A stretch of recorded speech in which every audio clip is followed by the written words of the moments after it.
अगर आपको ये बात समझ नहीं आ रही, तो जब मैं मसीह में आया मैं 19 साल का था, लेकिन इतने साल मैंने मैरिज नहीं की, कोई गर्लफ्रेंड नहीं, कोई पंगा नहीं। मुझे मालूम था परमेश्वर मेरी स्पिरिचुअल लाइफ में काम कर रहा है। और जब मेरी एज 29 हुई तो परमेश्वर ने कहा था कि अब मैरिज करने का समय, जबकि मुझे उस समय लगता था कि मैं मैरिज करूंगा तो स्पिरिचुअली मुझे फर्क ना पड़े। तो प्रभु ने कहा नहीं, अगर तू मैरिज करेगा बल्कि तू और ग्रो होगा। तो तब मैंने मैरिज की। आज लोगों की लाइफ में प्रॉब्लम क्या है, यह भी मैं आपको बताना चाहता हूं। जब मैंने मैरिज की तो कैसे की, जब मुझे मैसेज आया कि मुझे मैरिज करनी है, प्रभु चाहता है मैं मैरिड हो जाऊं, मैंने कहा ठीक है। मैंने अपने टीम मेंबर को बुलाया, मैंने कहा मुझे लड़कियों की फोटोज चाहिए, मैंने शादी करनी है। कहते जी ठीक है जी, मैं लेके आना। 2-3 दिन उसने लगाए, फोटोज मेरी टेबल पर रखी।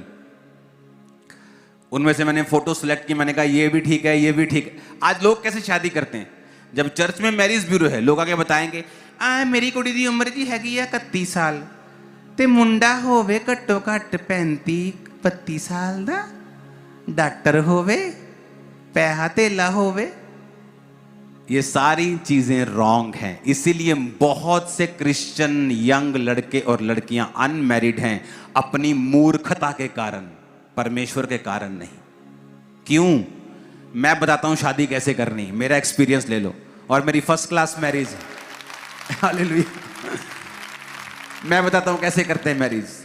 सबसे पहले प्रार्थना। मैंने 10 साल प्रार्थना की है कि प्रभु मैं मैरिज कर हो तो बेस्ट हो, मेरी शादी मेरी लड़की तेरी ओर से हो। इधर उधर देखना, कोई देखना नहीं, कोई आंख मटक्का नहीं, ये तो नहीं, ये तो नहीं। बहुत सारे पास्टर्स पकड़ना चाहते थे मुझे, जो शारीरिक पास्टर होते, ये इसके साथ प्रभु का प्लान है। मैंने कहा अच्छा प्रभु का प्लान है। तो जब मैच्योर हुआ, 1-2 साल का क्रिश्चियन बना, तो मुझे लगा कोई प्रभु का प्लान नहीं भाई साहब, ये तुम्हारा प्लान है। तो समझ आई कि मुझे इस चीजों से दूर रहना है, दूर रह के मुझे परमेश्वर को खोजना है। जब समय आता है, मोस्टली क्रिश्चियन क्या करते हैं, अच्छा मैं इंजीनियर हूं तो मुझे लड़की पढ़ी लिखी चाहिए। ये राइट मापदंड नहीं। मैं नहीं कहता आप बिल्कुल अंगूठा छाप ले लो, मैं नहीं कहता। हो सकता है कि आपके लिए अंगूठा छाप बेस्ट हो, लेकिन आपको क्या देखना है पहले। आपको कभी नहीं देखना इसका फाइनेंशियल स्टेटस मेरे साथ मैच करता है कि नहीं, ये कास्ट मैच करती है कि नहीं, पढ़ाई लिखाई मैच करती। आप कभी शादीशुदा नहीं हो पाओगे, शैतान काम करेगा आपकी लाइफ में अगर आप ऐसा करोगे तो। मुझे सेम मेरे कास्ट वाली चाहिए, मुझे सेम। आपको सबसे पहले क्या चाहिए? प्रेयर। आपने प्रेयर कर ली 2 साल, 3 साल, 4 साल, 5 साल, प्रभु जब भी मेरी शादी हो लड़की तेरी ओर से हो। वो 5 साल आपने पवित्रताई में बिताए हैं, प्रार्थना में बिताए हैं, आपने कोई गलत काम नहीं किया, व्यभिचार में नहीं गिरे। जब आपको मालूम है स्पिरिट में कि अब मुझे शादी करनी है, जस्ट मैरिज ब्यूरो में आओ और बोलो मुझे फोटोज दिखाओ। कभी मत कहो इसकी उम्र, इसकी ये पढ़ा कितना है, पढ़ी कितनी है, कुछ नहीं देखना। सबसे पहले ये देखना है कि आपको फिजिकली आंखों से देखकर वो बंदा या बंदी पसंद है कि नहीं। अगर आपको वो पसंद है, आपकी आंखों को लग रहा है कि ठीक है ये सुंदर है, मुझे पसंद है, फिर उसके बाद पसंद के 3-4, जैसे वो रेडी पे जाते हैं ना, सेब उठाते हैं, सब अच्छे अच्छे सेब उठाते हैं, तो पहले 4-5 उठा लो अच्छे अच्छे रिश्ते। ये 4 लड़की बोले ये चारों पसंद है, उठा लो। ये 3 लड़कियां पसंद है, उठा लो, तीनों फोटोज उठा लो। अब उनसे मिलो और जो स्पिरिचुअल लगे उसके साथ शादी कर लो, बस। अगर तुम गए कास्ट, पैसा, पढ़ाई, कद, ये वो, भाई साहब तुम कंकाल बन जाओगे, शादी नहीं होगी। और तुम प्रभु का सिर खाते रहोगे। और प्रभु भी कान बंद कर लेगा, यार बस कर यार, क्योंकि उसने हमें बुद्धि दी है। अब्राहम का नौकर जाके बोला इसहाक के पास, ये तेरी पत्नी है। कहता है ये मेरी पत्नी है, आमीन।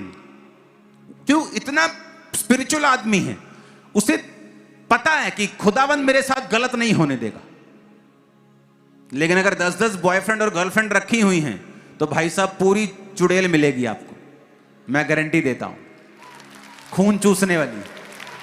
अगर और पूरी बैंड बजाने वाला हस्बैंड मिलेगा अगर तुम्हारा कैरेक्टर सही नहीं है तो, मैं आपको गारंटी देता हूं।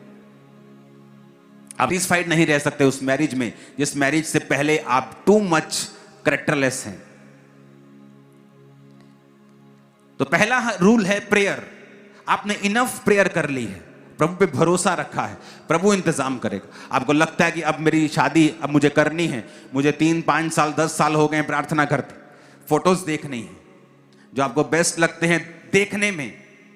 आप ये नहीं कहते कि हाँ मैनू आत्मिक चाहिए, कोई नहीं रंग जितना मर्जी हो, आत्मिक चाहिए, मुड़ के ब्याह करा के दूजियां वाल देखते रहना। फिर ऐसा भी मत करना, क्योंकि तुम्हारी एक ही मैरिज होनी है तो तुम्हारे को वो लड़की वो लड़का पसंद होना चाहिए। सबसे पहली बात ये जरूरी है। आपको पसंद आया, दैट्स इट। 2-3 पसंद करो, उनसे मिलो, बात करो, उनकी स्पिरिचुअल लाइफ में जो आपको स्पिरिचुअल लगता है, जो आपको लगता है कि ये आदमी स्पिरिचुअल है और लगता है कि मैं इसको और स्पिरिचुअल कर दूंगी या मैं इसको और स्पिरिचुअल कर दूंगा, सबमिसिव स्पिरिट का है, ठहराव वाला आदमी है, ठहराव वाली औरत है, अधीनगी वाले आदमी, अधीनगी वाली औरत है, हाँ कर दो, शादी कर लो, तुम ब्लेस हो। और अगर तुम सोचोगे कि तुम्हें पॉलिश किया हुआ डायमंड मिले, तो जो धरती से हीरा निकलता है वो डायमंड पॉलिश किया हुआ नहीं होता, वो कच्चा होता है। अगर आप उसे देखेंगे तो आपको लगेगा कि चीनी का बड़ा दाना है, चीनी होती है ना वाइट सी, तो आपको चीनी का दाना लगेगा वो, लेकिन उसको पॉलिश करके, उसको कट करके, उसकी कटाई करके, पॉलिश करके उसको डायमंड बनाया जाता है। मैरिज आपको हेवन से नहीं गिरती अच्छी, आप अच्छे से अच्छे के साथ मैरिज कर लें, अगर आप बेवकूफ हैं तो आप उसके साथ भी पंगा ले लेंगे।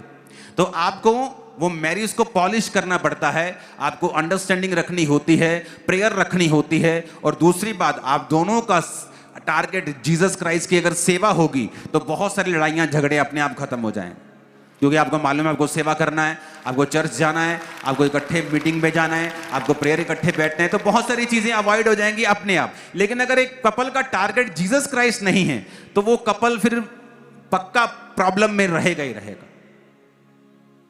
वो आदमी कभी अपनी लाइफ से सेटिस्फाइड नहीं होता। मैंने क्रिश्चियंस देखे हैं अच्छी अच्छी पोजीशन के ऊपर, अपनी क्रिश्चियन लाइफ में अपनी वाइफ के साथ कभी सेटिस्फाइड नहीं। क्यों? क्योंकि वो परमेश्वर को कभी सेटिस्फाइड नहीं किया, तो उनकी वाइफ उनको कभी जो वो चाहते कभी नहीं होता। मेरे काम में मेरा साथ कभी नहीं होता। क्यों? क्योंकि उन्होंने परमेश्वर के साथ अपना संबंध कायम नहीं किया। प्रभु कहता है जो तूने मुझ में बोया है वो तू धरती पर काटेगा। जब भी आपको रिश्ता देखना है, पहले देखना है आंखों से, पसंद है तो शुरुआत करनी है, फिर उस व्यक्ति को पसंद करना है जो स्पिरिचुअल है। बाकी सारी चीजें, अमीरी गरीबी, स्टेटस, ऊपर नीचे, सब चीजें बेमायने की हैं। अगर आप दोनों आत्मिक हैं तो क्या आप पैसा पैदा नहीं कर पाएंगे फ्यूचर में? अगर आप दोनों आत्मिक हैं तो क्या परमेश्वर आपको छोड़ देगा? आप दोनों अपने आप को देखोगे, आप एक दूसरे को पसंद हो और आत्मिक हो, उसके बाद तीसरी चीज मिलाने की कोशिश भी मत करो, नहीं तो आप बहक जाओगे अपने असली मुद्दे से। कई लड़कियां स्पिरिचुअल, हाई लेवल की एजुकेटेड कुंवारी बैठी, क्यों? उन्हें उतना ही पढ़ा लिखा लड़का चाहिए, जो कि रॉन्ग है स्पिरिट में। हो सकता है परमेश्वर अगर सुनो मेरी बात, अगर मेरा स्वभाव और मेरी वाइफ का स्वभाव एक सा हो, हम इकट्ठे कैसे रह पाए? दोनों का स्वभाव अलग होता है ताकि बैलेंस बना रहे हमेशा। तो कभी मत कहो मुझे उतना ही पढ़ा लिखा चाहिए। कई बार आप देख लो दोनों पढ़े लिखे हैं और दोनों छितर पनीर की रोटी के बिना सोते नहीं, दोनों छितर भी और बोलो और पनीर भी बनता है घर में रोज, छितर भी बनते हैं रोज। तो उसको अवॉइड करो, स्पिरिचुअल बनो। आत्मा देखो क्या कहता है, स्पिरिट क्या कहती है आपको। स्पिरिचुअल लाइफ अगर आप जिएंगे आप बड़ी चीजों से बच जाएंगे। अब आपने रिश्ता करना है, कभी अपने 10 रिश्तेदारों की सलाह मत लो, कभी लोगों की सलाह मत लो। स्पिरिट आपको क्या कहती है? मैं अपनी लाइफ में उस जगह पहुंच गया था स्पिरिचुअल लाइफ में, मैंने दोनों लड़कियों को देखा, मैंने कहा ये दोनों मुझे पसंद है। अब दोनों की बैकग्राउंड चेक करो, कौन कैरेक्टर वाइज गुड है, तो जो गुड है वो आपके सामने निकली।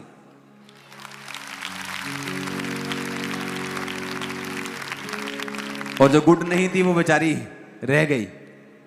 हालांकि वो फोटो नंबर 1 थी और उसको नहीं मालूम, क्योंकि जब उसका करेक्टर मालूम किया गया वो गिरी हुई थी अपने करेक्टर में, और उसे नहीं मालूम जब वो गिरी थी उसने क्या मिस किया होगा, उसको नहीं मालूम। कितने मेरी बात को समझ रहे हैं? और जब मैंने देख लिया, मैंने पसंद कर लिया, मैंने पहले फोटो को पसंद किया, फिर मैंने बुलाया थर्सडे वाले दिन। जब ये आई मेरे सामने बैठी, मैंने मम्मी को बुलाया। मैं कहा मम्मी थोड़ी नूह आई, मिल लो।